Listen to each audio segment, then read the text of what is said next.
और students, a very good morning to all of you. आज के क्लास में 11th का एक बहुत ही इम्पॉर्टेंट कंसेप्ट हम लोग सीखेंगे, प्योर सब्सटेंस के बारे में, शुद्ध पदार्थ के बारे में। आइए समझते हैं शुद्ध पदार्थ है क्या, प्योर सब्सटेंस किसे कहते हैं। ध्यान दीजिएगा, प्योर सब्सटेंस अगर हम बात करें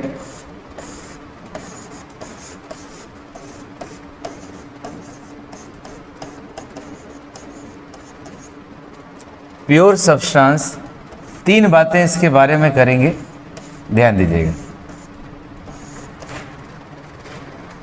जैसे मैंने आपसे कहा, एक बर्तन में मैं हाइड्रोजन गैस को लेता हूँ। ध्यान दीजिएगा, अगर एक बर्तन में मैं हाइड्रोजन गैस को लेता हूँ या किसी बर्तन में मैं वाटर को ले लेता हूँ,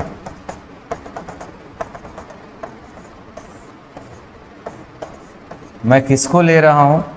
H2O को ले रहा हूँ। तो अब आप समझिए,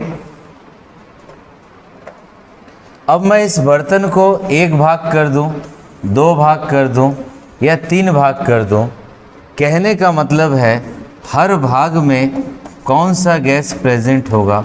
H2 गैस प्रेजेंट होगा। चाहे मैं यहाँ से लूँ या यहाँ से लूँ या यहाँ से लूँ, हर जगह क्या मुझे प्राप्त होगा? H2O प्राप्त होगा। सिमिलरली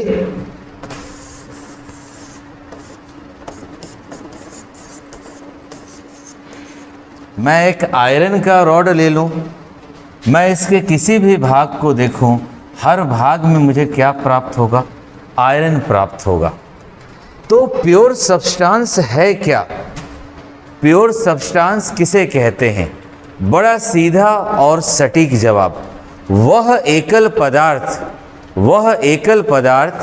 जिसे किसी भी भौतिक विधि के द्वारा अन्य प्रकार के पदार्थों में पृथक नहीं किया जा सकता है, जिसके हर भाग का कंपोजिशन फिक्स होता है, और जो समान प्रकार के कणों से मिलकर बना होता है, उसे हम शुद्ध पदार्थ कहते हैं। A substance which cannot be separated by any physical method into other substances, and its composition is fixed and which is made up of same type of particle, is called pure substance। यानी लोहे का rod हुआ, किसी बर्तन में hydrogen gas है, किसी बर्तन में हमारा हीलियम गैस है, ये सब किसको बता रहा है? प्योर सब्सटेंस को। अब प्योर सब्सटेंस के बातें हुई, आप एग्जाम्पल से भी समझ लीजिए। अगर एग्जाम्पल का मैं बात करूं, स्टूडेंट्स माइंड को एकदम रिलैक्स करके समझिएगा, केवल आप लेक्चर को सुन लीजिएगा, उसके बाद आपको याद हो जाएगा। ये हम आपको बता दे रहे हैं। जैसे हमने आपसे कहा,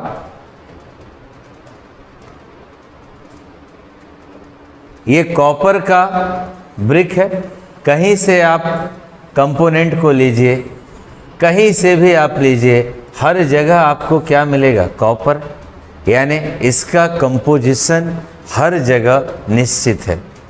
या NaCl, कहीं से आप नमक ले लीजिए, हर जगह आपको क्या प्राप्त होगा? नमक प्राप्त होगा। ये किसको बता रहा है? प्योर सब्सटेंस को बता रहा है। सिमिलरली और एग्जाम्पल हम देख सकते हैं। देखिए, गोल्ड मेटल या सॉल्ट या कॉपर वायर या हाइड्रोजन गैस या शुगर या डायमंड, ये सब किसको बता रहा है? प्योर सब्सटेंस को। तो फाइनली अगर हम बात करें प्योर सब्सटेंस, ध्यान दीजिएगा डेफिनेशन को। अ सिंगल सब्सटेंस यानी वह एकल पदार्थ, अ सिंगल सब्सटेंस वह एकल पदार्थ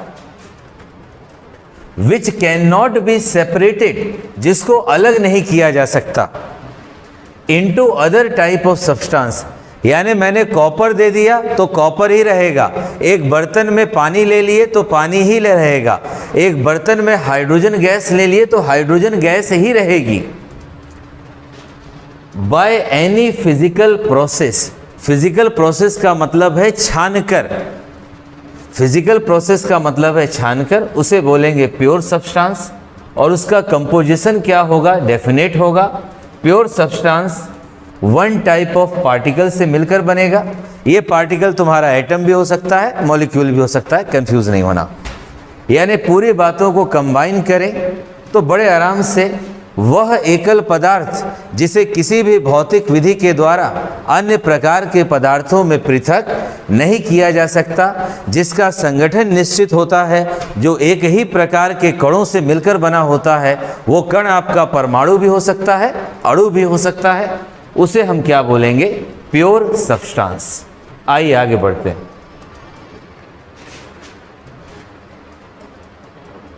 प्योर सब्सटेंस मेरा कितने टाइप का होगा स्टूडेंट्स? प्योर सब्सटेंस मेरा 2 टाइप्स का। प्योर सब्सटेंस, ध्यान देना, एक और बात तुम लोगों को बोल देते हैं। तुम में से काफी लोग सोच लेते हो, किसी ने कह दिया प्योर मिल्क है, शुद्ध दूध है, पर याद रखना ये आम बोलचाल की भाषा में बोल देते हैं, केमिस्ट्री की भाषा में नहीं। दूध में आपका वाटर भी है, दूध में आपका फैट भी है, दूध में आपका प्रोटीन भी है। प्योर सब्सटेंस के लिए मैंने साफ बोला, या तो हर जगह H2 हो, या तो हर जगह H2O हो, या हर जगह कॉपर हो, या हर जगह NaCl हो, तो प्योर सब्सटेंस। ये सब आपका मिक्सचर की कैटेगरी में है, तो कंफ्यूज नहीं। मार्केट में प्योर मिल्क बोल दीजिए, प्योर हनी बोल दीजिए, पर रियलिटी में वो बोलने की भाषा में है, केमिस्ट्री की भाषा में प्योर का मतलब सिंगल सब्सटेंस होना चाहिए उसमें। प्योर सब्सटेंस कितने प्रकार का, आराम से इत्मीनान से ध्यान देना। प्योर सब्सटेंस कितने प्रकार का, 2 प्रकार का। और हाँ स्टूडेंट्स, अगर आप सीखना चाहते हो तो देखिए, हम लोग तो परिश्रम कर रहे हैं और प्रयास करेंगे, पूरा का पूरा 11th आपको पढ़ा देंगे, 1-2 चैप्टर नहीं, पूरा का पूरा 11th पढ़ा देंगे। बस आप हमारी मेहनत को, हमारे चैनल को सपोर्ट करते रहिएगा, और बाकी धीरे धीरे इम्प्रूवमेंट भी होगा। इस मेथड पे, इस मीडियम पे भी पढ़ाने के लिए डेवलपमेंट होते जाएगा। जैसे देखो, प्योर सब्सटेंस कितने प्रकार का, 2 प्रकार का, एलिमेंट और कंपाउंड। तो समझते हैं एलिमेंट किसे हम कहेंगे। देखिए, व्हाट इज एलिमेंट, तत्व क्या होता है, तत्व किसे कहते हैं। सिंपल सा डेफिनेशन, एक ही प्रकार के परमाणुओं से मिलकर बने हुए शुद्ध पदार्थ को तत्व कहते हैं। यानी a pure substance, a pure substance which is made up of same type of atoms, एक ही प्रकार के परमाणुओं से मिलकर बने हुए शुद्ध पदार्थ को हम क्या कहते हैं, एलिमेंट। जैसे मैंने आपसे बोला H2 हाइड्रोजन गैस, आप बताइए ये किससे मिलकर बना है, हाइड्रोजन एटम से मिलकर बना है। मैंने बोला कॉपर का वायर किससे मिलकर बना है, कॉपर से मिलकर बना है। मैंने बोला ओजोन गैस किससे मिलकर बनी है, ऑक्सीजन एटम से। एक ही प्रकार के परमाणुओं से मिलकर बने हुए शुद्ध पदार्थ को तत्व कहते हैं। आगे बताऊंगा। एलिमेंट भी आपका 3 प्रकार का, मेटल हो जाएगा, नॉन मेटल हो जाएगा, मेटेलॉइड, धातु हो जाएगा, अधातु हो जाएगा और उपधातु। बस समझते जाइएगा, प्रेशर मत लेना कि साइंस कठिन है। मैं रेगुलर पढ़ाऊंगा और आप खुद देखिएगा, धीरे धीरे आपको सबसे आसान केमिस्ट्री और फिजिक्स महसूस होगा। जैसे देखते हैं, कॉपर एक ही प्रकार का है। ऑक्सीजन सिर्फ किससे मिलकर बनी है?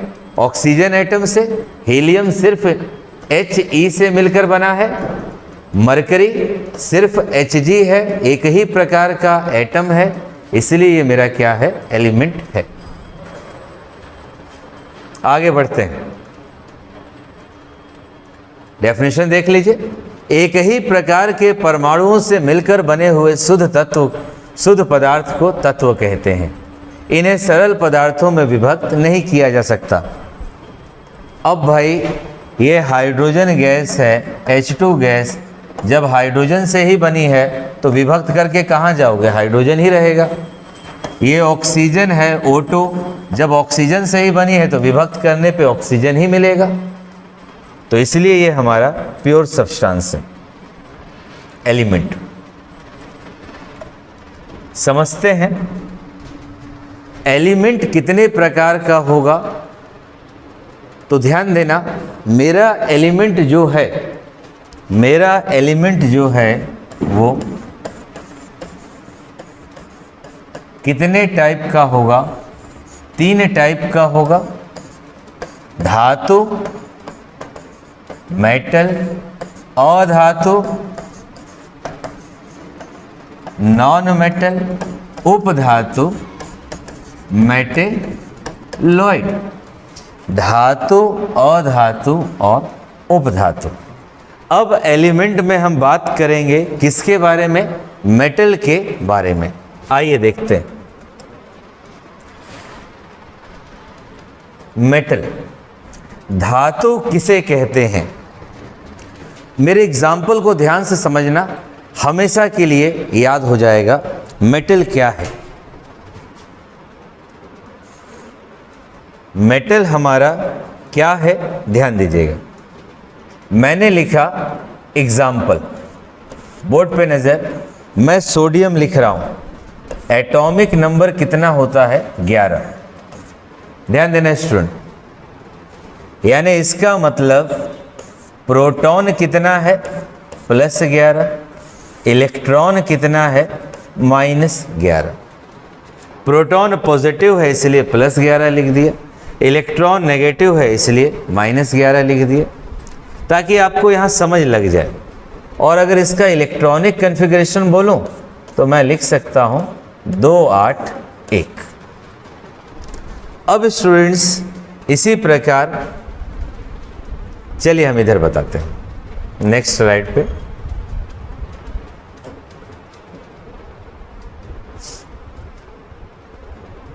ध्यान दीजिएगा, मेटल एग्जाम्पल पे जरा समझिएगा।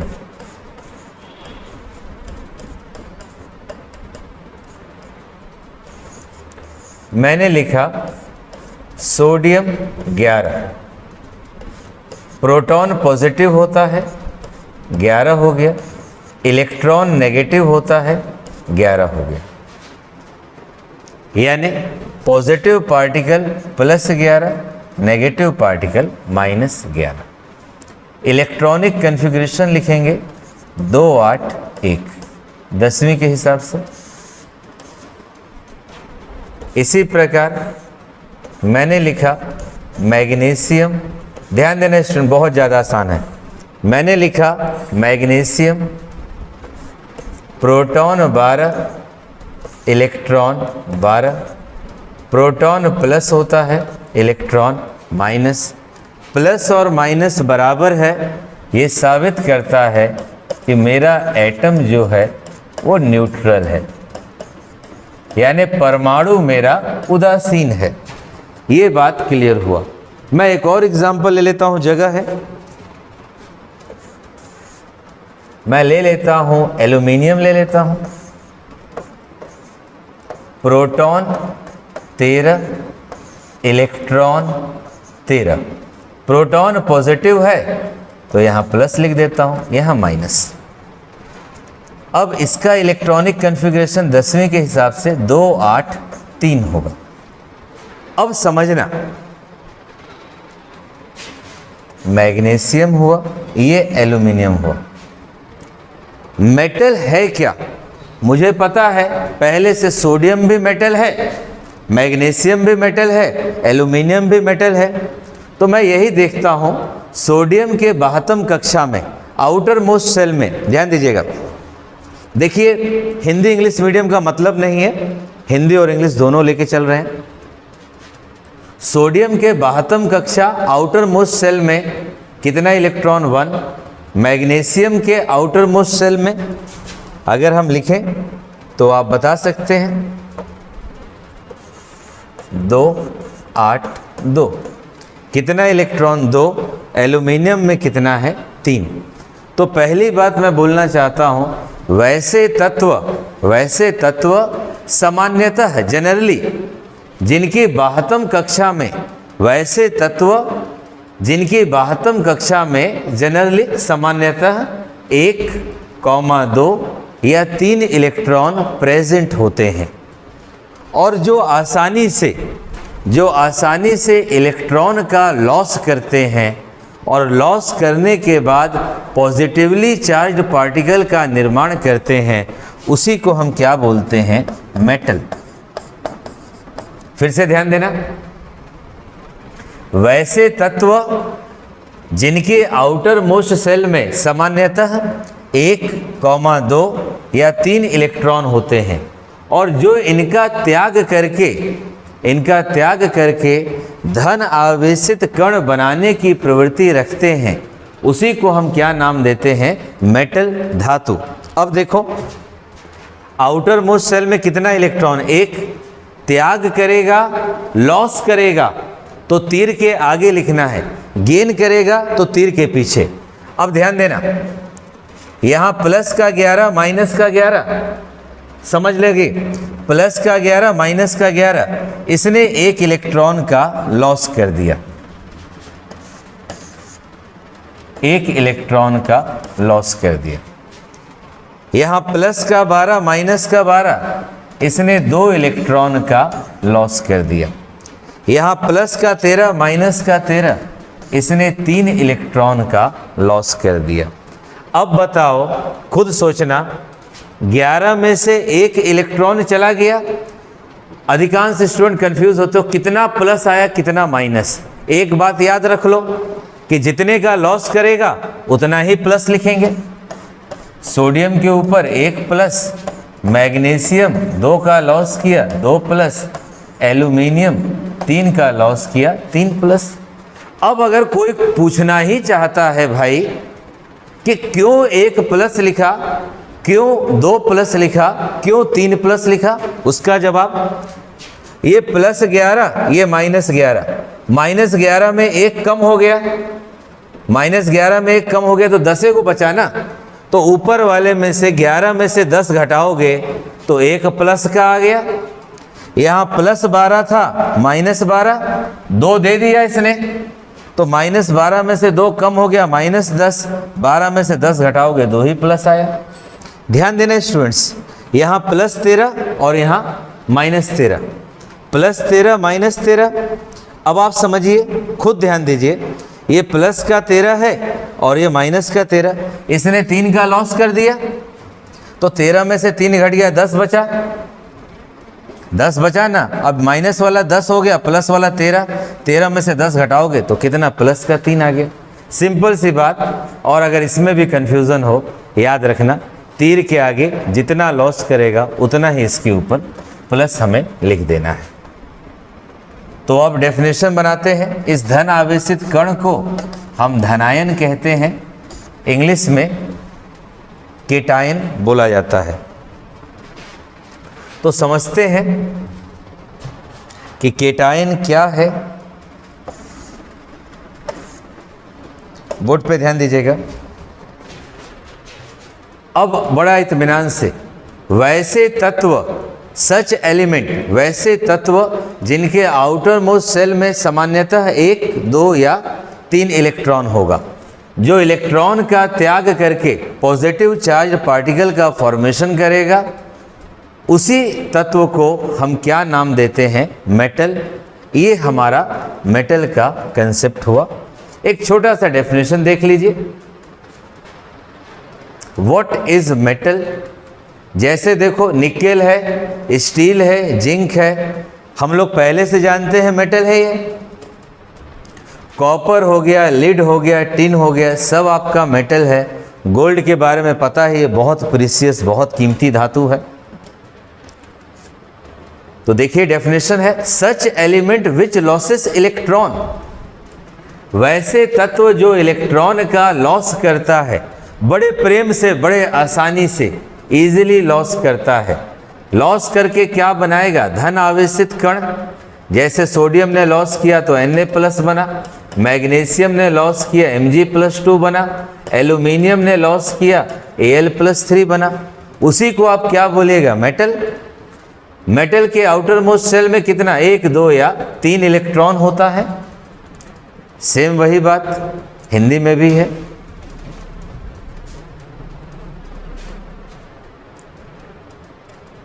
एग्जाम्पल आपको मैंने अभी डिस्कस कर ही दिया है, सेम वही एग्जाम्पल आपको नोट्स में लिखना है। अब अगर हमें मेटल आ गया तो आगे बढ़ते हैं। प्रॉपर्टीज ऑफ मेटल, अगर बात करते हैं प्रॉपर्टीज ऑफ मेटल का, ध्यान देना, मैं समझाने का प्रयास करता हूं, उसके बाद दिखा देते हैं। प्रॉपर्टीज ऑफ मेटल, बोर्ड पे नजर। यार ये एक लोहे का रॉड है, इसी से सब कुछ समझ लेते हैं। हम सभी लोग जानते हैं मेरा लोहा जो है वो मेटल है भाई। आयरन इज अ मेटल, मेरा लोहा धातु है। अब आप मुझे बताओ, अगर लोहा धातु है तो लोहा कठोर होता है ना, लोहा कठोर होता है, इसका मतलब मेटल्स आर हार्ड। पहला प्रॉपर्टी, मेटल हार्ड होता है, धातु कठोर होता है। अपवाद है, मरकरी हो गया, वो आपका लिक्विड फॉर्म में, तो जब द्रव हो गया तो कठोर कहाँ से होगा। जनरल बात कर रहे हैं, लोहा कठोर है तो मेटल कठोर होगा, हार्ड होगा। दूसरा बात, अब बताओ लोहा कठोर है, गर्म करने जाओगे तो तुरंत पिघल जाएगा? अरे भाई नहीं पिघलेगा। नहीं पिघलेगा मतलब उसका मेल्टिंग पॉइंट और बॉइलिंग पॉइंट का वैल्यू क्या होगा? हाई होगा। लोहे का गलनांक तथा क्वथनांक का मान क्या होगा? उच्च होगा। तीसरे नंबर पे लोहे का रॉड है, घर पे करके देखिएगा मत, ध्यान दीजिएगा, आपकी सावधानी में बता रहे हैं, घर पे करके मत देखिएगा। लोहे का रॉड है, आप यहाँ पे करंट दिए,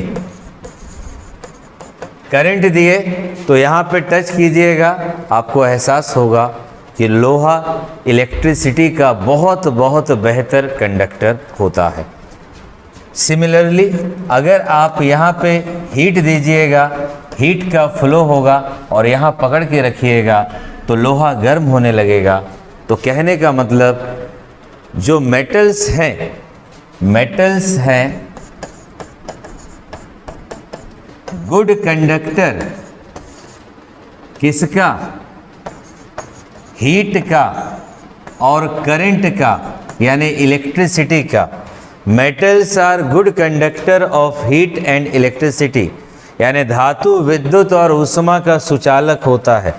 आइए चौथा प्रॉपर्टी, घरों में कोई भी कीमती सामान रखना है, अलमारी है गोदरेज वाला, या आपका बक्सा है या ताला है, तो आप बताइए उसके ऊपर लोहे की चादर फैली हुई है ना, तो कहने का मतलब धातु को पीट पीट कर चादर के रूप में परिवर्तित किया जा सकता है। मेटल्स आर मेलिएबल और ज़रूरत पड़ने पर उसको वायर की तरह खींच सकते हैं। जैसे कॉपर का वायर हुआ, आयरन का वायर हुआ, तो मैं कह सकता हूँ धातु आघात वर्धनीय होता है और तन्य होता है। Metals are malleable and ductile. धातु आघात वर्धनीय और तन्य होता है। कोई यहाँ से लिखना मत, बस समझा रहे हैं, इसके बाद सब है। पांचवा, और लोहे से बात करो कि भाई लोहा तुम्हारे में कौन सा गुण है। जो प्रॉपर्टी होगा वो मेटल में होगा। एक्सेप्शन तो हर जगह मौजूद है। अगर केमिस्ट्री में एक्सेप्शन ना हो, अपवाद ना हो, तो मज़ा नहीं आए। जिनको एक्सेप्शन का मतलब नहीं पता है, अपवाद का, वो लोग समझ लो। मान लो मैं क्लास ले रहा हूँ, मैंने बोला कि कल क्लास में सब लोग सफ़ेद रंग का कपड़ा पहन कर आएंगे। 2 स्टूडेंट एब्सेंट थे, उनको नहीं पता, वो अगले दिन काले रंग का कपड़ा पहन के आ गए। पूरा क्लास सफ़ेद रंग का पहन के आया, बीच में काले रंग का दिखाई दे रहा है, वो अपवाद हो गया। हंस के झुंड में 2 कौवे घुस जाएं, 1 किलोमीटर दूर से दिखाई देगा, देखो वो कौवा है, तो वो क्या कहलाएगा? अपवाद। आइए कुछ और प्रॉपर्टीज देखते हैं। मेटल्स हार्ड होगा, मेल्टिंग पॉइंट, बॉइलिंग पॉइंट होगा, good conductor of heat and electricity होगा, मेटल मेलिएबल और डक्टाइल होगा। स्टूडेंट्स, लोहा हो या चांदी हो या सोना हो, उसमें एक विशेष प्रकार का चमक होता है। मेटल्स हैव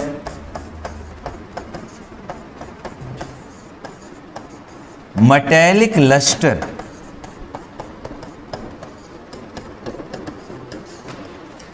लोहे में या धातुओं में एक विशेष प्रकार का चमक पाया जाता है। ये सब बहुत बहुत जनरल प्रॉपर्टी है। एक ऐसे ही बता देते हैं, धातु विद्युत और ऊष्मा का सुचालक है। विद्युत का सुचालक इसलिए होता है कि इसमें अनपेयर्ड इलेक्ट्रॉन पाए जाते हैं। अब इन बातों को जो हमने बताया है और ज़्यादा आसान बनाते हैं आपके लिए। केवल आप देख लेना, लाइफ टाइम के लिए आपको याद हो जाएगा। आइए देखते हैं। अब इसमें क्या बताना है? सोने का सिक्का है, चमक रहा है, यानी धातुओं में चमक होती है। आप खुद देखिए, खुद प्रॉपर्टी बनाइए। इसी प्रकार हथौड़ी है, कील को ठोक दे रही है। देख रहे हो ना, हथौड़ी में लोहा लगा हुआ है और कील भी लोहे की है। ठोक रहे हैं, लकड़ी में प्रवेश कर जा रही है, मतलब धातु कठोर होता है।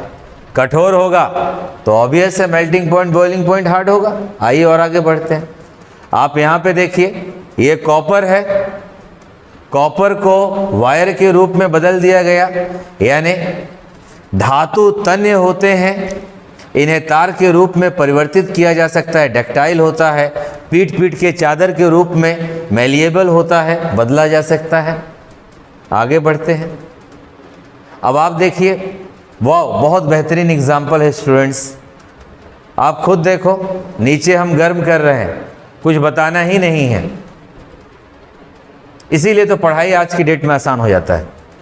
कुछ पढ़ाना ही नहीं है, गर्म कर रहे हैं, देखो उष्मा जा रहा है, उष्मा जा रहा है, यहाँ पे हाथ रखा रहेगा, गर्म कर लगने लगेगा। यानी धातु उष्मा का सुचालक होता है। अब आप देखिए, ये धातु है, इसके अंदर ये कौन फ्लो कर रहा है? इलेक्ट्रॉन फ्लो कर रहा है। तो metals are good conductor of electricity. बिल्कुल आप देख लीजिए, इलेक्ट्रॉन्स फ्लो कर रहे हैं, यानी करंट फ्लो कर रहा है। और देखते हैं, अब आप देखिए, इस चम्मच को हम गर्म कर रहे हैं, क्या गर्म करते ही पिघल जाएगा? नहीं पिघलेगा भाई। क्यों नहीं पिघलेगा? क्योंकि ये हार्ड है, इसका मेल्टिंग पॉइंट, बॉइलिंग पॉइंट क्या होगा? मेटल्स का ज़्यादा होगा। अपवाद हर जगह है, वो भी हम बोल देंगे। आइए प्रॉपर्टीज़ की बात करते हैं। हिंदी और इंग्लिश मीडियम के लिए एक साथ हम लोगों ने लिख दिया कि समय का बर्बादी ना हो, कम समय में ज़्यादा से ज़्यादा चीज़ें। और स्टूडेंट्स, कुछ टाइम के लिए हम लोग इस प्लेटफॉर्म पे नए हैं, सब लोग सपोर्ट करते रहिएगा। जैसा भी लगेगा, जो भी तुम्हारा फीलिंग होगा, ज़रूर कमेंट से बताना। और आगे प्रयास करेंगे, कुछ क्लासेस आपके लिए लाइव भी लेने का हम लोग कोशिश करेंगे। प्रॉपर्टीज देखिए, मेटल्स हार्ड हैं, धातु कठोर होती है। एक अपवाद है, एक्सेप्शन। अगर हम एक्सेप्शन बोले मरकरी, सबका सब धातु कठोर, मरकरी आपका लिक्विड फॉर्म में, इवन व्यवहार में गैलेनियम भी आपका हो जाएगा। कठोर है, high melting point, boiling point होगा, good conductor of heat and electricity, धातु उष्मा और विद्युत का सुचालक होता है। Metals are malleable and ductile, धातु आघात वर्धनी और तन्य होता है। लोहे का बक्सा भी मौजूद है, लोहे का तार भी मौजूद है, यानी आघात वर्धनी और तन्य है। आगे बढ़ते हैं, धातुओं में एक विशेष प्रकार का चमक है, जैसे मेटल चमकते रहता है metallic lustre. Metals have high density, बहुत सही बात भाई, कठोर है तो डेंसिटी ज़्यादा होगा ना। जितना कठोर है, जितना हार्ड है, एक मॉलिक्यूल दूसरे मॉलिक्यूल को मजबूती से पकड़ा है तो उसका डेंसिटी ज़्यादा है, धातु कठोर होता है। देखते हैं और भी प्रॉपर्टीज स्पेशल्स हैं। बात करते हैं व्हाट इज नॉन मेटल। बहुत सीधा सा बात, धातु के विपरीत गुण वाले तत्वों को अधातु कहते हैं। एक कहानी, धातु के विपरीत गुण वाले तत्वों को सामान्यतः अधातु कहते हैं। अब एग्जाम्पल से सिखाते हैं आपको, रटिएगा मत, बस लेक्चर को सुन लीजिए और आनंद लीजिए कि इतना आसान पढ़ाई होता है, बस समझना है। अधातु बात करते हैं, नाइट्रोजन की बात कर लेते हैं।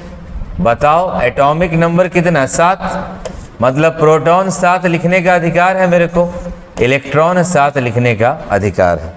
और मुझे पता है मेरा प्रोटॉन प्लस और इलेक्ट्रॉन माइनस। दूसरे का बात करते हैं, चलिए ऑक्सीजन से बात किया जाए। परमाणु संख्या कितना? 8। यार प्रोटॉन 8 लिखने का अधिकार हमें मिल गया, इलेक्ट्रॉन 8 लिखने का अधिकार। कोई बोले सर अधिकार क्यों बोल रहे हैं? बिल्कुल, मेरा परमाणु उदासीन है। परमाणु का निर्माण 3 कणों से मुख्यतः मिलकर होता है, जिसे मौलिक कण कहते हैं। इलेक्ट्रॉन हुआ, प्रोटॉन हुआ और न्यूट्रॉन हुआ। Electron negative, proton positive, neutron neutral. तो इलेक्ट्रॉन के आगे नेगेटिव, प्रोटॉन के आगे पॉजिटिव मैंने लिख दिया। तीसरा, मैं फ्लोरीन का बात कर लेता हूं, 9, यानी प्रोटॉन 9, इलेक्ट्रॉन कितना होगा? 9। यहां भी प्रोटॉन प्लस इलेक्ट्रॉन माइनस। अब कहानी यहीं से आगे बढ़ती है। याद रखना, तीर के आगे मतलब त्याग करना, तीर के पीछे मतलब ग्रहण करना। और तीर है तो रिएक्शन हो रहा है, एक तीर है मतलब आगे को रिएक्शन हो रहा है, 2 तीर है मतलब आगे और पीछे दोनों को रिएक्शन हो रहा है। पर अभी एक से ही काम चलाते हैं। 10वीं का कंसेप्ट यूज किया जाए स्टूडेंट्स। यहाँ इलेक्ट्रॉनिक कन्फिग्रेशन मैं क्या लिख सकता हूँ? 2 5। यहाँ इलेक्ट्रॉनिक कन्फिग्रेशन 8 है तो 2 6, यहाँ 9 है तो 2 7। यार सभी धातु या अधातु, सभी तत्व चाहता है वो स्टेबल हो जाए, वो स्थायी हो जाए। और वो चाहता है कि अपने 12वीं कक्षा में आउटर मोस्ट सेल में वो अपने ऑक्टेट को यानी 8 इलेक्ट्रॉन को पूरा कर ले, या अपने नज़दीकी नोबल गैस, अक्रिय गैस के इलेक्ट्रॉनिक विन्यास को प्राप्त करे। सभी तत्व जो इलेक्ट्रॉन का लॉस करे या जो इलेक्ट्रॉन का गेन करे, उनका एक ही उद्देश्य है, वो अपने आप को स्टेबल बनाना चाहते हैं, स्थायी बनाना चाहते हैं। और स्थायी बनाने के लिए उनको क्या करना है? अपना ऑक्टेट पूरा करना है या अपने नज़दीकी नोबल गैस के इलेक्ट्रॉनिक कन्फिग्रेशन को पूरा करना है। नाइट्रोजन के नज़दीकी नियॉन होगा, ऑक्सीजन के नज़दीकी नियॉन होगा, फ्लोरीन के नज़दीकी नियॉन होगा। अब बताओ, ये 7 प्लस का ना, 7 प्लस का। अब ये ध्यान दीजिएगा, नाइट्रोजन के आउटर मोस्ट सेल में 5 इलेक्ट्रॉन है। तो अगर मैं अधातु की बात करूं, नॉन मेटल से आउटर मोस्ट सेल में 4 भी होता है, कंफ्यूज मत होना, मैं सामान्य बात कर रहा हूं कि आपको आ जाए। वैसे तत्व जिनकी आउटर मोस्ट सेल में सामान्यतः 5, अभी एग्जाम्पल के हिसाब से बोल रहा हूं ना, वैसे तत्व जिनके आउटर मोस्ट सेल में 5, 6 या 7 इलेक्ट्रॉन होते हैं, वैसे तत्व जिनके आउटर मोस्ट सेल में 5, 6 या 7 इलेक्ट्रॉन होते हैं और जो इलेक्ट्रॉन को ग्रहण करते हैं और ग्रहण करने के बाद नेगेटिवली चार्ज पार्टिकल ऋण आवेशित कण का निर्माण करते हैं, उसी को हम बोलते हैं अधातु। आइए अब कहानी को आगे बढ़ाएं। अब स्टूडेंट्स बताओ, यहाँ पे 5 है ना, इसको 8 बनना है, कितना इलेक्ट्रॉन लेगा? 3 इलेक्ट्रॉन। ये 6 है, 8 बनना चाहता है, 2 लेगा। ये 7 है, 8 बनना चाहता है, 1 लेगा। और जितना इलेक्ट्रॉन ग्रहण करेगा, तीर के पीछे मतलब ग्रहण कर रहा है, जितना ग्रहण करेगा उसके ऊपर उतना ही माइनस चार्ज लिख दो। यहाँ माइनस का 3, यहाँ माइनस का 2 और यहाँ माइनस का 1 हो जाएगा।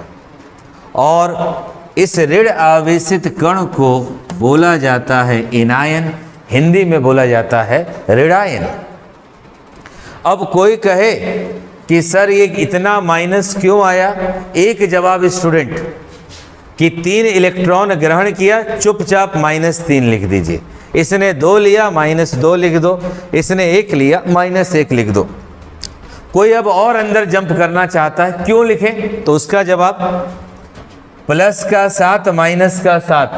भाई 3 ले लिया, माइनस का 10 हो गया, -10 में से 7 घटाएगा तो -3 होगा ना, लिख दो। अब और क्या इससे आसान? 8 प्लस 8 माइनस 2 ले लिया, 10 हो गया, -10 में से 8 घटा दो भाई, 2 हो गया, -2 हो गया। 9 प्लस 9 माइनस 1 ले लिया, -10 हो गया, 10 में से 9 घटा दो, 1 हो गया। आइए डेफिनेशन बनाते हैं, रटना मत, केवल समझना और एंजॉयमेंट के साथ। और अगर आपको लेक्चर अच्छा लगे, आप इस लेक्चर को शेयर करो, अपनी फीलिंग्स को कमेंट के जरिए बताओ, क्योंकि जब हम लोग देखते हैं कि आपकी तरफ से पॉजिटिव रिस्पांस है तो मन करता है और बेहतर लेक्चर और बेहतर वर्क हम करें, क्योंकि पब्लिक उससे लाभ ले रही है। वैसे तत्व जिनकी आउटर मोस्ट सेल में एग्जाम्पल के हिसाब से 5, 6 या 7 इलेक्ट्रॉन होता है और जो इलेक्ट्रॉन को एक्सेप्ट करता है और नेगेटिव चार्ज पार्टिकल का निर्माण करता है, 100% वही मेरा अधातु है, नॉन मेटल है। चलिए अब आगे बढ़ते हैं। डेफिनेशन आपको याद हो गया होगा, पर फिर भी एग्जाम्पल देखो। अधातु डायमंड है, कार्बन है, सल्फर है, फास्फोरस है। डेफिनेशन जो बोले वही सेम। वैसे तत्व जो इलेक्ट्रॉन ग्रहण करके, सच element which gains the electron gain करके कैसा पार्टिकल बनाएगा मेरे भाई? नेगेटिव पार्टिकल बनाएगा। इलेक्ट्रॉन ले रहा है, पहले प्लस माइनस बराबर था, ले लिया तो इलेक्ट्रॉन बढ़ गया, इलेक्ट्रॉन नेगेटिव होता है तो नेगेटिव बना लेगा। उसी को आप क्या बोलिएगा? Non metal. नॉन मेटल के आउटर मोस्ट सेल में एग्जाम्पल लिए थे 5, 6, 7 वाला, उनके आउटर मोस्ट सेल में जनरली कितने इलेक्ट्रॉन होंगे? 4, 5, 6, 7। जैसे कार्बन हुआ, कार्बन 6, क्या लिखिएगा? 2, 4। वैसे तत्व जो इलेक्ट्रॉन ग्रहण कर ऋण आवेशित कण का निर्माण करते हैं उसे अधातु कहते हैं। अधातु की 72 कक्षा में सामान्यतः 4, 5, 6 या 7 इलेक्ट्रॉन होते हैं। Examples of non metal. हम ऑलरेडी आपसे एग्जाम्पल डिस्कस कर चुके हैं नॉन मेटल का, अभी डिस्कस किए थे फिगर में। तो अब बात करते हैं प्रॉपर्टीज़ का कि नॉन मेटल का क्या प्रॉपर्टी होगा। ऐसे ही सुन लो, धातु के विपरीत गुण वाले तत्व को अधातु कहते हैं। धातु कठोर होगा तो अधातु सामान्यतः मुलायम होगा। धातु का गलनांक क्वथनांक मेल्टिंग पॉइंट हाई होगा तो इसका कम होगा सामान्यतः, हर जगह एक्सेप्शन है।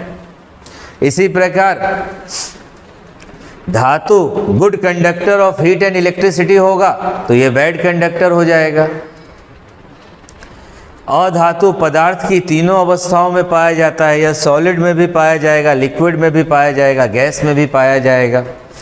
इसमें ये भंगुर प्रवृत्ति का होगा, पीटने उठने पे चिटक जाएगा, ब्रिटल नेचर जिसे बोला जाता है। तो आइए प्रॉपर्टीज देखते हैं। बस आप ये याद रखना, पूरा जोर मेटल पे दे दो, नॉन मेटल उसका उल्टा है। आइए समझते हैं स्टूडेंट्स।